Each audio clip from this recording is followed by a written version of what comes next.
और चलिए अब रुक करेंगे दूसरी खबर का। बात करेंगे हरियाणा के पूर्व मुख्यमंत्री और नेता प्रतिपक्ष भूपेश सिंह हुड्डा की, जिन्होंने आज प्रेस कॉन्फ्रेंस की है। बेहद महत्वपूर्ण ये प्रेस कॉन्फ्रेंस, और इस दौरान भूपेश सिंह हुड्डा ने राज्य सरकार पर महंगाई, बेरोजगारी समेत कई मुद्दों को लेकर निशाना साधा। इसके अलावा भूपेश सिंह हुड्डा ने विधानसभा की कार्रवाई को लेकर भी सवाल खड़े करते हुए कहा है कि मुद्दे बहुत ज्यादा थे लेकिन सत्र की अवधि काफी कम थी। और इसके अलावा उन्होंने कोरोना की स्थिति को लेकर भी सरकार पर निशाना साधा। कहा कि सरकार कोरोना की तीसरी लहर की तैयारियां बताए। वहीं भूपेश सिंह हुड्डा ने पेपर लीक के मुद्दे पर भी सरकार को जमकर घेरा और कहा कि हम पेपर लीक मामले की सीबीआई जांच चाहते हैं।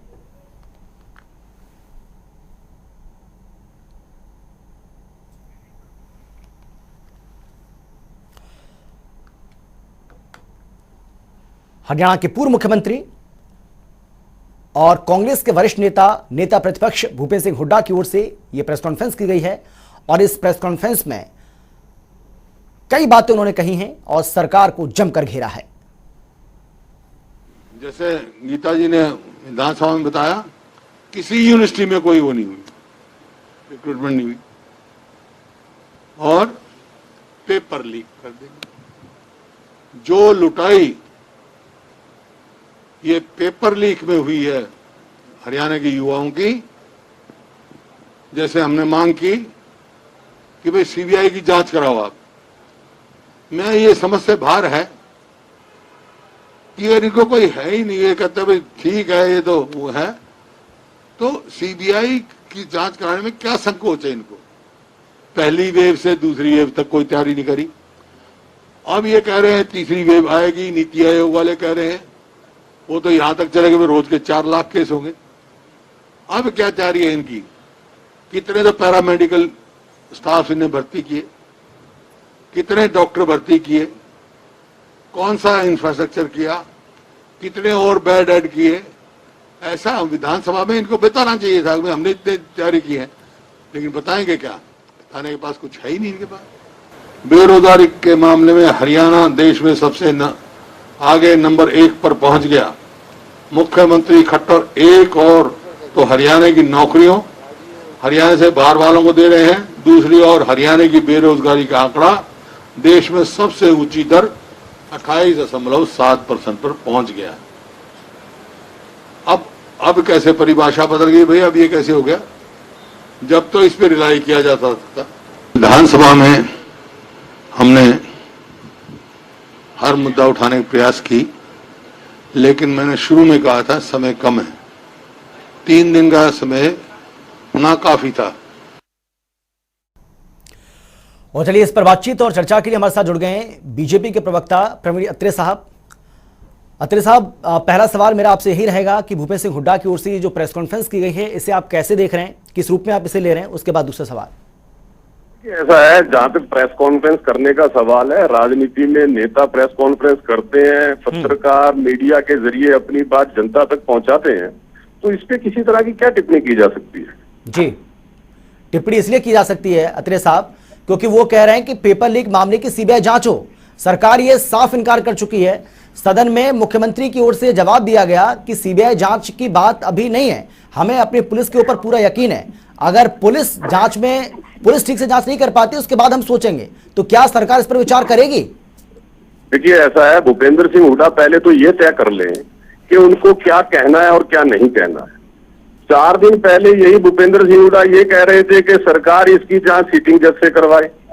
4 दिन बाद भूपेंद्र सिंह हुड्डा कह रहे हैं कि इसकी जांच सीबीआई से करवाएं।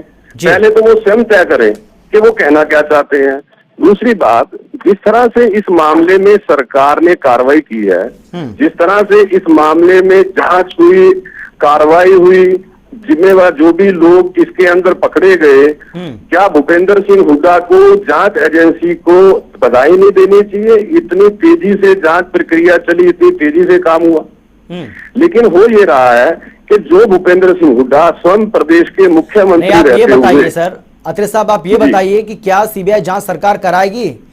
क्या विपक्ष की जो बड़ी मांग है इस पूरे मसले को लेकर, क्या उसको पूरा किया जाएगा? सीधा जवाब चाहिए सर। विधानसभा के अंदर स्वयं मुख्यमंत्री इसके ऊपर स्थिति स्पष्ट कर चुके हैं, और जब मुख्यमंत्री विधानसभा के पटल पे कह चुके हैं, तो अब मेरे कहने ना कहने से क्या औचित्य बचता है?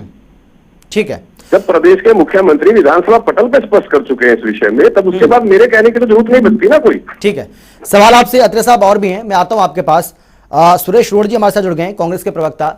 सुरेश जी, लेकिन अत्रे साहब तो ये कह रहे हैं कि जब विधानसभा के पटल पर मुख्यमंत्री इस बात को साफ कह चुके हैं कि पेपर लीक मामले में सीबीआई जांच की जरूरत हमें अभी नहीं दिखती है, हमारी पुलिस अच्छा काम कर रही है, अब तक 28 लोगों को हमने गिरफ्तार किया है, लगातार कड़ी दर कड़ी लोगों को पकड़ा जा रहा है, जोड़ा जा रहा है इन कड़ियों को, तो फिर इतनी जल्दबाजी क्यों कांग्रेस को सीबीआई जांच की? देखिए, हरियाणा सरकार या माननीय मुख्यमंत्री जी ने जो हरियाणा पुलिस की तारीफ की है ये अच्छा काम कर रहे हैं, ये अच्छी बात है। पहली बार किसी फोर्स की, किसी विभाग की या हमारी बहादुर हरियाणा पुलिस की तारीफ हम इस माननीय बीजेपी सरकार के मुख्यमंत्री के मुंह से सुन रहे हैं। नहीं, ये तो अपना दोस्त प्रशासन पर मरने वाले लोग हैं, इसके लिए मैं बधाई देता हूँ, इन्होंने पहचाना है। नहीं तो चाहे बाबा रामदेव वाला मामला ना अपने रामपाल वाला मामला रहा हो या राम रहीम वाला रहा हो। इसका मतलब रोड साहब ये है, इसका मतलब तो रोड साहब ये हुआ ना कि यकीन आपको भी है पुलिस के ऊपर, लेकिन अभी आप यकीन नहीं कर रहे हैं क्योंकि आपकी राजनीति जो है वो आड़े आ रही है और इसीलिए आप सीबीआई जांच चाहते हैं इस मामले की। मैं अमित जी, मैं बात बड़ी स्पष्ट आपको कहना चाहता हूँ, आपके माध्यम से सरकार को या प्रदेशवासियों को बताना चाहता हूँ जी, कांग्रेस पार्टी को या कांग्रेस पार्टी के किसी भी नेता को हरियाणा पुलिस के ऊपर कभी संदेह नहीं रहा। उनकी बहादुरी, उनका जो वर्किंग काम करने दीजिए ना सर, अभी समय कितना हुआ है, का जज्बा, उसमें कोई जांच चल रही है, तो रोड साहब सवाल तो ये है ना फिर आपसे, आप जांच करने दीजिए पुलिस को, फिर इतनी जल्दबाजी क्यों आपको? मेरी बात तो सुनिएगा आप, मेरी बात तो पूरी होने दीजिए। मैं ये कहना चाहता हूँ कि हरियाणा पुलिस के कार्य प्रणाली पर कांग्रेस को कोई संदेह नहीं है, लेकिन हरियाणा पुलिस की जो लगाम है ना, वो किनके हाथों में है आज, जो लोकतंत्र का हनन करने पर तुले हुए हैं। इस बीजेपी सरकार ने जिस तरीके के कार्य अभी किए हैं, तो उससे आप कैसे स्पष्ट कर सकते हैं, या कैसे आप गारंटी दिला सकते हैं, कैसे आप प्रदेशवासियों को या विपक्ष को या आपका दुश्मन नहीं है। अगर अच्छी सरकार वो होती है जो विपक्ष के मार्गदर्शन को अपना कर चले, विपक्ष को आप कैसे विश्वास दिलाएंगे जब आपकी प्रणाली सरकार की ऐसी है और पुलिस उसके दबाव में है? पहले तो मुख्यमंत्री और माननीय गृह मंत्री ही डिसाइड कर लेंगे पुलिस के अंदर है। ठीक, ऐसे में पुलिस रोड साहब मैं फिर से आ रहा हूं, मैं अत्रे साहब से जवाब ले लेते हैं। अत्रे साहब, सिर्फ पेपर लीक मामले से जुड़ा ही ऐसा नहीं है कि भूपेश सिंह हुड्डा ने सिर्फ इसी मसले को उठाया। इस प्रेस कॉन्फ्रेंस में उन्होंने बहुत सारे ऐसे मसले जिनको उठाया, जिसमें एक बार फिर से उन्होंने इस बात को दोहराया कि बेरोजगारी दर लगातार हरियाणा में बढ़ रही है और नंबर 1 पहुंच चुका है हरियाणा इसमें। इसके साथ ही उन्होंने यह भी कहा है, पेपर लीक मामले की सीबीआई जांच हुई है तो वो कह ही रहे हैं, लेकिन वो ये भी कह रहे हैं कि तीसरी लहर की आशंका बार बार जताई जा रही है और कहा यह जा रहा है कि सितंबर अक्टूबर में यह लहर आ सकती है। 4 लाख मामले देश के अंदर हर रोज आ सकते हैं, हमारी क्या तैयारी है, सरकार बताए लोगों को।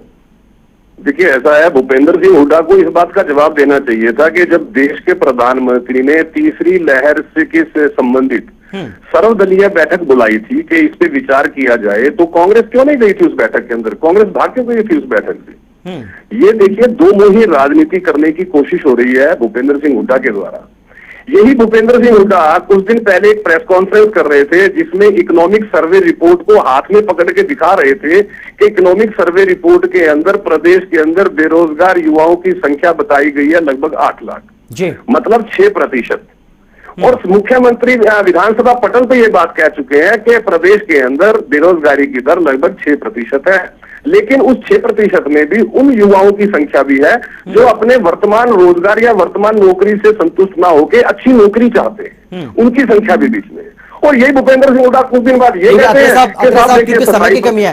रोड साहब, एक छोटा सा सवाल आपसे यही है जो अत्रे साहब सवाल कर रहे हैं कि कोरोना को लेकर आप सवाल खड़ा कर रहे हैं सरकार के ऊपर, लेकिन जब बारी आती है, जब सरकार की ओर से न्योता दिया जाता है कि आइए आप भी बैठिए, आप भी हमें बताइए कि सरकार को और क्या तैयारी करनी चाहिए, तो आप पहुंचते नहीं है, कांग्रेस उसमें शरीक नहीं होती है, यह आरोप है आपके ऊपर।